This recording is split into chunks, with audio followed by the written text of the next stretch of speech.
మరియు యెహోవా మోషేతో ఈలాగు సెలవిచ్చెను.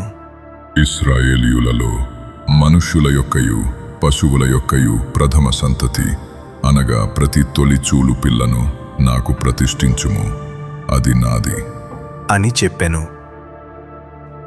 మోషే ప్రజలతో నిట్లనెను, మీరు దాసగృహమైన ఐగుప్తు నుండి బయలుదేరి వచ్చిన దినమును జ్ఞాపకము చేసుకొనుడి. యెహోవా తన బాహుబలము చేత దానిలో నుండి మిమ్మును బయటికి రప్పించెను. పులిసిన దేదియు తినవద్దు. ఆబీబును నెలలో ఈ దినమందే మీరు బయలుదేరి వచ్చితిరిగదా. యెహోవా నీకిచ్చెదనని నీ పితరులతో ప్రమాణము చేసినట్లు కనానీయులకు, హిత్తీయులకు, అమోరీయులకు, హివ్వీయులకు, యెబూసీయులకు నివాసస్థానమయుండు పాలు తేనెలు ప్రవహించు దేశమునకు నిన్ను రప్పించిన తరువాత నీవు ఈ ఆచారమును ఈ నెలలోనే జరుపుకునవలెను. 7 దినములు నీవు పులియని రొట్టెలను తినవలెను. 7వ దినమున యెహోవాకు పండుగ ఆచరింపవలెను. పులియని వాటినే 7 దినములు తినవలెను. పులిసిన దేదియు నీ యొద్ద కనపడకూడదు. నీ ప్రాంతములన్నిటిలోనూ పొంగిన దేదియు నీ యొద్ద కనపడకూడదు.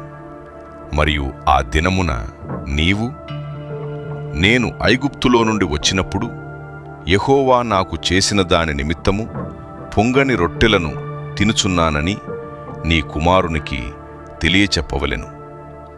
యెహోవా ధర్మశాస్త్రము నీ నోట నుండునట్లు బలమైన చేతితో యెహోవా ఐగుప్తులో నుండి నిన్ను బయటికి రప్పించిననుటకు ఈ ఆచారము నీ చేతి మీద నీకు సూచనగాను నీ కన్నుల మధ్య జ్ఞాపకార్థముగా ఉండును. కాబట్టి ప్రతి సంవత్సరము ఈ కట్టడను దాని నియామక కాలమున ఆచరింపవలెను. యెహోవా నీతోను నీ పితరులతోనూ ప్రమాణము చేసినట్లు ఆయన కనానీయుల దేశములోనికి నిన్ను చేర్చి దానిని నీకిచ్చిన తరువాత ప్రతి తొలి చూలు పిల్లను నీకు కలుగు పశువుల సంతతిలో ప్రతి తొలి పిల్లను యెహోవాకు ప్రతిష్ఠింపవలెను. వానిలో మగ సంతానము యెహోవా దగును. ప్రతి గాడిద తొలి పిల్లను వెలయిచ్చి విడిపించి దానికి మారుగా గొర్రెపిల్లను ప్రతిష్ఠింపవలెను. అట్లు దానిని విడిపించని ఎడల దాని మెడను విరుగదీయవలెను. నీ కుమారులలో తొలిచూలి అయిన ప్రతి మగవాణిని వెలయిచ్చి విడిపింపవలెను. ఇక మీదట నీ కుమారుడు ఇది ఏమిటని నిన్ను అడుగునప్పుడు నీవు వాని చూచి బాహుబలము చేత యెహోవా దాసగృహమైన ఐగుప్తులో నుండి మనలను బయటికి రప్పించెను.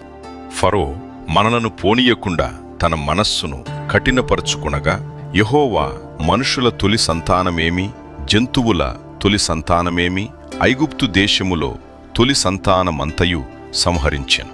ఆ హేతువు చేతను నేను మగదైన ప్రతి తొలిచూలు పిల్లను యెహోవాకు బలిగా అర్పించుదను. అయితే నా కుమారులలో ప్రతి తొలి సంతానము వెలయిచ్చి విడిపించుదునని చెప్పవలెను. బాహుబలము చేత యెహోవా మనలను ఐగుప్తులో నుండి బయటికి రప్పించెను గనుక ఆ సంగతి నీ చేతి మీద సూచనగాను నీ కన్నుల మధ్య లలాట పత్రికగాను ఉండవలెను అని చెప్పెను.